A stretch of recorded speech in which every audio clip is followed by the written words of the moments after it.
Dear student, आज हम first year का पहला चैप्टर स्टार्ट करने जा रहे हैं, शुरू करने जा रहे हैं। चूँकि बाकायदा टॉपिक हम इंशाल्लाह कल से शुरू करेंगे, लेकिन आज मैं सिर्फ फिज़िक्स को डिफ़ाइन करना चाहूँगा। What is physics? फिज़िक्स ये ग्रीक ज़बान का एक वर्ड है जिसे हम फिज़िका कहते हैं, और फिज़िका मीन्स नेचर, यानी the word physics is derived from Greek word फिज़िका विच मीन्स नेचर। कहने का मतलब है कि फिज़िक्स में नेम से ज़ाहिर हुआ, फिज़िक्स का जो नेम है इससे हमें ज़ाहिर हुआ कि फ़िज़िक्स में हम मुकम्मल यूनिवर्स में जो फिनोमेना होते हैं वो स्टडी करते हैं। यूनिवर्स में क्या हो रहा है, क्यों हो रहा है, कैसे हो रहा है, ये सारे फिनोमेना हम फिज़िक्स में स्टडी कर रहे हैं। सो फिज़िक्स की अगर हम डिफिनेशन करें तो on the basis of name, अगर हम इसकी नेम को देखें तो नेम की बुनियाद पर फिज़िक्स का डिफिनेशन हम कुछ ही कर सकते हैं। The study of nature, the study of nature. तो ये मैं बहुत सिंपल डिफिनेशन किया और ये मैंने सिर्फ और सिर्फ इसकी जो नेम है इनकी बुनियाद पर किया। लेकिन अगर हम इन डिटेल फिजिक्स का डिफिनेशन करें तो 8-9 क्लास से आप जो करते आ रहे हैं वही डिफिनेशन, जो ट्रेडिशनल डिफिनेशन है वही मैं भी यहाँ पे कर रहा हूँ। फिजिक्स का जो डिफिनेशन हम करें, चूँकि स्टडी बात हुई नेचर की कि हम फिजिक्स में नेचर के बारे में स्टडी करते हैं। तो नेचर में है क्या? तो नेचर सबको मालूम है। नेचर में मटेरियल है, मटेरियल मीन्स मैटर, और सेकंड जो है नेचर में रेडिएशन मीन्स एनर्जी। सो अगर यही डिफिनेशन में थोड़ा एक्सप्लेन, मतलब थोड़ा इसको वसी करूँ तो इसका डिफिनेशन कुछ यूँ बनता है। अगर आप सिंपल 2 वर्ड के डिफिनेशन करते हैं, द स्टडी ऑफ नेचर, यानी यूनिवर्स की जब हम स्टडी करते हैं दैट इज कॉल्ड फिजिक्स। लेकिन अगर आपको इसी नेचर को देखें तो हमारे नेचर में 2 बेसिक कंपोनेंट हैं। मटेरियल मतलब मैटर, और दूसरा रेडिएशन मतलब एनर्जी, यानी matter and energy. So physics में हम मैटर और एनर्जी इनके बारे में स्टडी करते हैं। मैटर और एनर्जी के दरमियान रिलेशन क्या है उसको स्टडी करते हैं, और यही बात हम इधर कह सकते हैं द स्टडी ऑफ फिजिक्स। अगर मैं डिटेल डिफिनेशन करूं तो फिजिक्स रिलेशनशिप।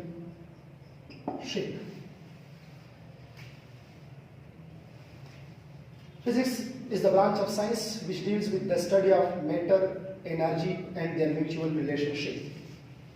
अगर हम देखें तो यहाँ पे बेसिक जो डिफिनेशन है 3 वर्ड यूज हुए हैं, matter, energy and their mutual relationship. So पहले हम आते हैं व्हाट इज मैटर। मैटर है क्या? What is matter? मैटर तो आप शुरू से पढ़ के आ रहे हैं। मैटर हर वो चीज जो वजन रखता है और जगह गिरती है, दैट इज कॉल्ड मैटर, यानी anything which occupying space, occupying space and having mass।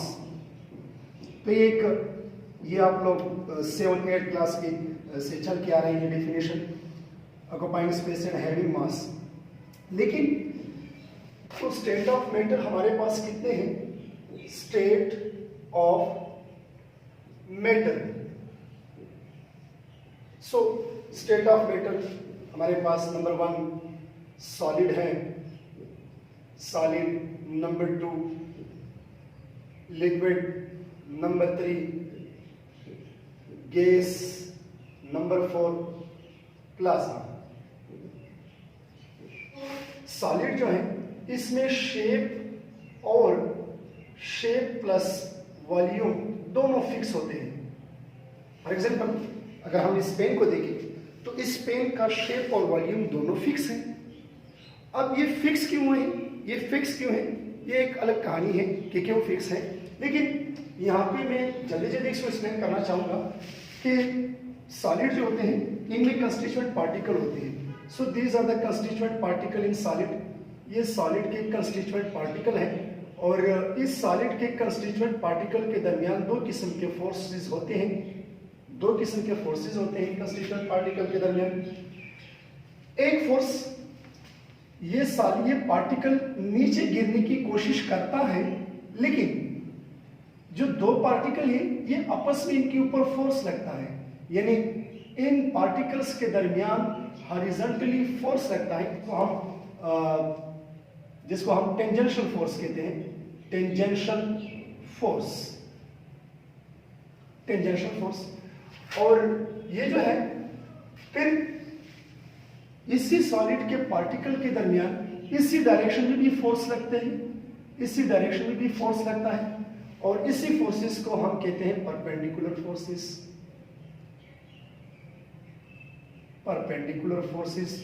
सो किसी भी सॉलिड में दो किस्म के फोर्सेस होते हैं, टेंजेंशियल फोर्सेस और परपेंडिकुलर फोर्स। इन दो फोर्सेस की वजह से सॉलिड का शेप भी फिक्स होता है और सॉलिड का वॉल्यूम भी फिक्स होता है। कैसे? फॉर एग्जांपल अगर हम इस पार्टिकल को देखें तो ये पार्टिकल ना तो लेफ्ट साइड पे जा सकता है, ना राइट साइड पे जा सकता है, ना नीचे आ सकता है, ना ऊपर जा सकता है, क्योंकि ये दो फोर्सेस इनके ऊपर दो फोर्सेस लग रहे हैं, टेंजेंशियल फोर्स और परपेंडिकुलर फोर्स। सो इन दो फोर्सेस की वजह से ये कहीं भी नहीं जा सकता, और जब पार्टिकल नहीं जा सकते इट मींस इसका शेप फिक्स होगा, और जब शेप फिक्स होगा जाहिर सी बात है वॉल्यूम भी फिक्स होगा। हम आते हैं मैटर की दूसरी स्टेप पे, लिक्विड। सो लिक्विड जो है इनका शेप फिक्स नहीं होता, मतलब शेप जो है ये फिक्स नहीं होता, इसका शेप फिक्स नहीं होता, लेकिन जो होता है वो फिक्स होता है, मतलब वॉल्यूम इनका फिक्स होता है। सो लिक्विड का शेप फिक्स नहीं होता, वॉल्यूम फिक्स होता है। क्यों? वही कहानी है, जिस तरह सॉलिड में पार्टिकल है इस तरह लिक्विड में भी पार्टिकल है। फॉर एग्जांपल ये लिक्विड के पार्टिकल है, फोर्सेस है, इनके दरमियान परपेंडिकुलर फोर्स तो मौजूद है, लेकिन टेंजेंशियल फोर्स एब्सेंट है,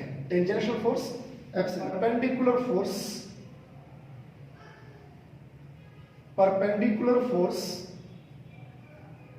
प्रेजेंट, मतलब परपेंडिकुलर फोर्स होता है, लेकिन जो टेंजेंशियल फोर्स है, टेंजेंशियल फोर्स वो एब्सेंट होता है। और यही वजह है कि जब ये मॉलिक्यूल, फॉर एग्जांपल ये पार्टिकल, जब ये पार्टिकल नीचे गिरने की कोशिश करता है, तो ये पार्टिकल आसानी से जा सकता है। इस तरह अगर इस पार्टिकल को हम देखें तो ये पार्टिकल आसानी से नीचे गिर सकता है, क्योंकि टेंजेंशियल फोर्स तो है नहीं इसमें। सो लिक्विड में टेंजेंशियल फोर्स एब्सेंट होता है, जिसकी वजह से उनका शेप फिक्स नहीं हो सकता, वॉल्यूम फिक्स होगा, शेप फिक्स नहीं होगा। वजह यह है कि इसमें टेंजेंशियल फोर्सेस नहीं है। अगर हम गैसेस को देखें तो गैसेस का भी मामला यही है। गैसेस में जो पार्टिकल होते हैं वो तो सारे आइसोलेटेड होते हैं, उनमें ना तो परपेंडिकुलर फोर्स होता है और ना, मतलब फोर्सेस जो है ना होने के बराबर होती है। सो इसी तरह गैस में जो है ना वो दोनों फोर्सेस भी होते हैं। सो गैस का ना तो शेप फिक्स होता है, no fix shape and no fix volume, ना तो इनका शेप फिक्स है और ना इनका वॉल्यूम फिक्स है। अब बात student fix shape fix volume इस कहानी से भी तंग आ चुके होंगे। फिक्स का क्या मामला है यार? फिक्स का मामला सिंपल है। फॉर एग्जांपल ये पेन है, इस पेन का जो वॉल्यूम है, अगर इस पेन को मैं किसी दूसरे रूम में लेके जाऊं उसका यही वॉल्यूम होगा। अगर इस पेन को मैं किसी डाइस में रखूं तो यही वॉल्यूम होगा। अगर ये पेन किसी अलमारी में रखूं तो यही वॉल्यूम होगा। लेकिन यानी इसका वॉल्यूम फिक्स है, और अभी जिसका शेप है किसी दूसरे कमरे में भी यही शेप होगा, डाइस में रख के भी यही शेप होगा, और किसी भी अलमारी में रख के भी यही शेप होगा। लेकिन लिक्विड जो है इसका मामला कुछ और है। मैं फॉर एग्जांपल इधर 1 लीटर वाटर लेता हूं। अब अगर 1 लीटर वाटर को मैंने किसी ग्लास में डाल दिया तो ग्लास का शेप होगा। 1 लीटर वाटर मैंने जग में डाल दिया तो जग का शेप होगा। 1 लीटर वाटर मैंने किसी स्फेरिकल बेकर में डाल दिया तो स्फेरिकल शेप होगा। मतलब जिस बेकर में डालता हूँ वाटर उसी का शेप इख्तियार करता है, इसलिए हम कहते हैं कि शेप फिक्स नहीं है लिक्विड का, लेकिन वॉल्यूम फिक्स है। 1 लीटर चाहे बोतल में हो, चाहे ग्लास में हो, चाहे जग में हो, चाहे किसी और बेकर में हो, वही लीटर पानी तो वही मिकदार के लिहाज से वही लीटर रहेगा। सो जो वॉल्यूम है वो फिक्स होता है। गैस जो है इसका ना तो शेप फिक्स है और ना वॉल्यूम फिक्स है। तो जब ना शेप फिक्स है और ना वॉल्यूम फिक्स है, किसका किया हम? हाँ, जाहिर सी बात है, आप 1 kg गैस को ले लें। फॉर एग्जांपल हम किसी दुकानदार के पास चले गए, सिलेंडर लेके साथ चले गए और इस सिलेंडर में हमने 1 kg गैस डाल दिया। सो 1 kg गैस का जो वॉल्यूम है वो सिलेंडर में इतना सा होता है। अगर उसी सिलेंडर को हम यहाँ पे कमरे में ओपन कर दें तो वही 1 kg पूरे कमरे में फैला के वॉल्यूम बढ़ जाएगा। मतलब पहले सिलेंडर जैसा वॉल्यूम था, अब जब हमने सिलेंडर को ओपन कर दिया रूम में तो उसी गैस का वॉल्यूम पूरे रूम जैसे हो गया। शेप मतलब वॉल्यूम वो तो फिक्स हो नहीं सकता गैस का, जितना हम इसको कंप्रेस करते हैं वॉल्यूम छोटा हो जाएगा। लेकिन अगर हम देखें उसका शेप, तो अब जब हम इसको सिलेंडर में, अगर इसको हम सिलेंडर में कंप्रेस करेंगे तो सिलेंडर शेप होगा। अगर हम उसको किसी और बेकर में किसी और ऐसी बेकर में कंप्रेस करें जिसका शेप ट्रायंगल हो, रेक्टेंगल हो, जैसे भी उसी तरह शेप इख्तियार करेगा। प्लाज्मा जो है, प्लाज्मा वो जैसे आपको पता है गैस आयोनाइज स्टेट है, आयोनाइज मैटर का आयोनाइज स्टेट है। So this is the ionize state, ionized state. So अब हम आते हैं मैटर की कहानी। इस तरह मैटर का एक और स्टेट भी है, मैटर का एक और स्टेट भी है और जिसे हम कहते हैं क्वार्क ग्लियन। लेकिन ये स्टेट हम अक्सर नहीं पढ़ते, वैसे तो और स्टेट्स भी हैं, लेकिन क्वार्क ग्लियन इसको यहाँ पे पढ़ने की पढ़ने की जरूरत नहीं है, क्योंकि क्वार्क ग्लियन ये इंतहाई हाई टेम्परेचर पे जब हम आयोनाइज्ड गैस को ले लें तो इस स्टेट को हम क्वार्क ग्लियन कहते हैं। लेकिन यहाँ पे पढ़ने की इसकी कोई जरूरत नहीं, बस just for information you should have know about the quark gluon. आते हैं जनाब, जो मैटर की कहानी तो खत्म हो गई, लेकिन अब डिफिनीशन में जो सेकंड वर्ड यूज हुआ है एनर्जी। एनर्जी क्या है? बहुत पहले से हम एनर्जी को डिफाइन करते आ रहे हैं।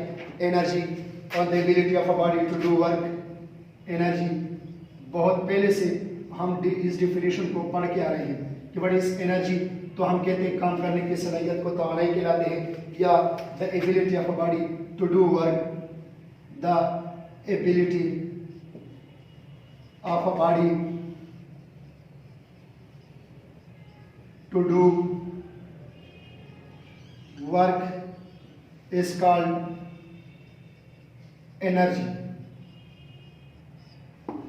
अगर मैं इसका सिंपल अल्फाज में बता दूं तो काम करने की सलाहियत को तवानाई कहलाता है। काम करने की सलाहियत को तवानाई, ये कौन सी कहानी हुई? काम करने की सलाहियत को तवानाई कहलाती है। इसका मतलब ये, अगर मैं सिंपल एक एग्जांपल ले लूं, अक्सर मैं रूटीन में क्लासेस में स्टूडेंट को ये एग्जांपल देता रहा हूँ कि फॉर एग्जांपल मैं एक काम करने जा रहा हूँ और वो काम है मैं अभी यहाँ बन्नू से लकी मरवत जा रहा हूँ मोटरसाइकिल। सो मोटरसाइकिल पे मैं जाऊंगा यहाँ से लकी मरवत। सो यहाँ से लकी मरवत तक जाना, this is a particular work, ये एक काम है। मैं नीचे गया, मोटरसाइकिल का किक मारा, मोटरसाइकिल स्टार्ट नहीं हो रहा क्योंकि टैंकी में फ्यूल नहीं है।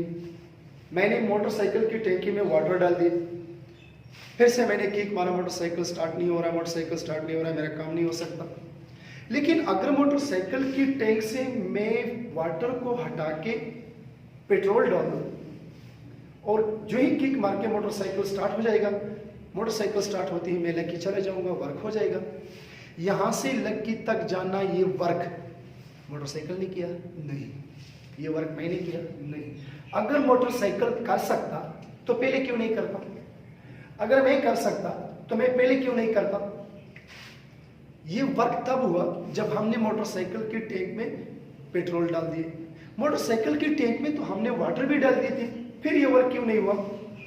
क्योंकि वाटर में इस वर्क करने की सलाहियत नहीं था, जबकि पेट्रोल में इस पर्टिकुलर वर्क करने की सलाहियत था। सो पेट्रोल की इस सलाहियत को, पेट्रोल की इस सलाहियत को हम कहते हैं energy. So energy, the ability of a body to do work is called energy. So CH4 gas अगर हम देखें तो CH4 गैस जब हम इसको जलाते हैं उनके वर्क कैसे कराते हैं. So CH4 गैस, ये CH4 गैस एनर्जी नहीं है, लेकिन इसके जो काम करने की सलाहियत है that is energy. That is energy. जो पोर्शन है हमारी डिफिनेशन का वो है म्यूचुअल रिलेशनशिप. म्यूचुअल रिलेशनशिप हमने मेटल भी स्टडी किया, हमने एनर्जी भी स्टडी किया, लेकिन मेटल एनर्जी एक जमाने तक हम यही सोचते आ रहे थे कि मेटल और energy they are something different. एक ही जमाने से हम सोच के आ रहे थे कि मेटल और एनर्जी ये दो अलग कंपोनेंट हैं इस यूनिवर्स के, लेकिन बाद में पता चला कि मेटल एनर्जी को कन्वर्ट हो सकती है और एनर्जी मेटल को भी कन्वर्ट हो सकती है. सो मेटल एनर्जी को कैसे कन्वर्ट होती है और एनर्जी मैटर को कैसे कन्वर्ट किया जा सकता है, that is called mutual relationship. यानी मेटल और एनर्जी जो इसमें इंटर कन्वर्जन होती है वो कैसे होती है, किस तरह होती है, क्यों होता है, that process is called mutual relationship. So अगर मैं यहाँ पे म्यूचुअल रिलेशनशिप को डिस्कस करूंगा तो सबसे पहले metal to energy conversion. Metal to energy conversion अक्सर जो हम एग्जांपल अक्सर हम जो लोग एग्जांपल देते आ रहे हैं कि मैटर टू एनर्जी कन्वर्जन का कोई एग्जांपल बता दे तो वो बर्निंग का एग्जांपल देते हैं. यार बर्निंग का एग्जांपल ये मैटर टू एनर्जी कन्वर्जन नहीं है. फॉर एग्जांपल हम किसी लकड़ी को जलाएं तो लकड़ी को जला के हीट एनर्जी पैदा होती है, ये एग्जांपल नहीं है मैटर टू एनर्जी. क्योंकि मैटर टू एनर्जी का वही सुटेबल एग्जांपल है जो 100% मैटर कन्वर्ट हो जाती है एनर्जी को. यहाँ पे लकड़ी जला के पूरा लकड़ी तो कन्वर्ट नहीं होता एनर्जी में, उसका तो 0.99% समथिंग भी कन्वर्ट नहीं होता. सो यहाँ पे जो है ये एग्जांपल बिल्कुल रॉन्ग है. और अक्सर हम देखते हैं कि मोटरसाइकिल में जब हम पेट्रोल को डाल दिया तो पेट्रोल खत्म हुई, एनर्जी में कन्वर्ट. यार ये नहीं है एग्जांपल. पेट्रोल 100% एनर्जी में कन्वर्ट नहीं हो सकते. It is the only source of energy.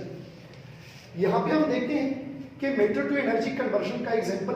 So according to जब आइंस्टाइन ने 1905 में एक इक्वेशन पेश किया इज इक्वल टू mc², तो इस इक्वेशन से हम जान गए कि एनर्जी मेटर में कन्वर्ट हो सकती है और मेटर एनर्जी में. लेकिन इसमें एक शर्त है, किसी भी पार्टिकल को हम एनर्जी में कन्वर्ट कर सकते हैं लेकिन अगर वो किसी एंटी पार्टिकल के साथ मिले तो. फॉर एग्जांपल हमारे पास एक पार्टिकल है इलेक्ट्रॉन. सो इलेक्ट्रॉन इसका मास तो है, मैं यहाँ पे रिएक्शन कर रहा हूँ, एक इलेक्ट्रॉन है, इलेक्ट्रॉन के पास तो मास है. अब ये इलेक्ट्रॉन कंप्लीटली एनर्जी को कन्वर्ट हो सकता है अगर हम कोई ऐसा पार्टिकल दूसरा पैदा करें जिसका मास इलेक्ट्रॉन के बराबर हो और एनर्जी मास इलेक्ट्रॉन के बराबर हो और चार्ज इसके अपोजिट हो. तो हाँ वो है हमारे पास पॉजिट्रॉन के नाम से हम इसको जानते हैं. पॉजिट्रॉन और इलेक्ट्रॉन इन दोनों के मासेस बराबर है, चार्ज अपोजिट है. दैट्स व्हाई ये दो पार्टिकल मिलके कंप्लीटली एनर्जी में कन्वर्ट हो सकते हैं. सो इलेक्ट्रॉन पॉजिट्रॉन दोनों कंप्लीटली कन्वर्ट हो गए एनर्जी में, दोनों कंप्लीटली कन्वर्ट हो गए एनर्जी में. अब जब दोनों की एनर्जी में कंप्लीटली कन्वर्ट हो गए तो ये तो हो गया मैटर टू एनर्जी. ये मैटर है, मैटर मतलब इलेक्ट्रॉन का मास भी है, इलेक्ट्रॉन जगह भी घेरती है. सो मैटर मतलब मास है और गामा रेज जो है ये एनर्जी है. सो मैटर कन्वर्ट हो गए एनर्जी में. अब energy to matter conversion, energy to matter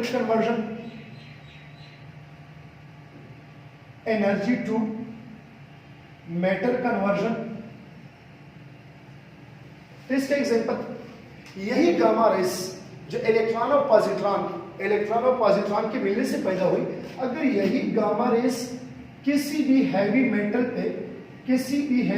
से इंसिडेंट करे तो ये हैवी मेटल क्या है जिसके एटॉमिक नंबर काफी बड़ा हो. फॉर एग्जांपल हम एग्जांपल ले सकते हैं प्लैटिनियम की. सो प्लैटिनियम जो है एक हैवी मेटल है और जब ये गामा रेस इसी हैवी मेटल के साथ इंसिडेंट करके तो ये एब्जॉर्ब होती है और जब एब्जॉर्ब होती है वापस फिर इलेक्ट्रॉन और एक पॉजिट्रॉन पैदा हो जाती है.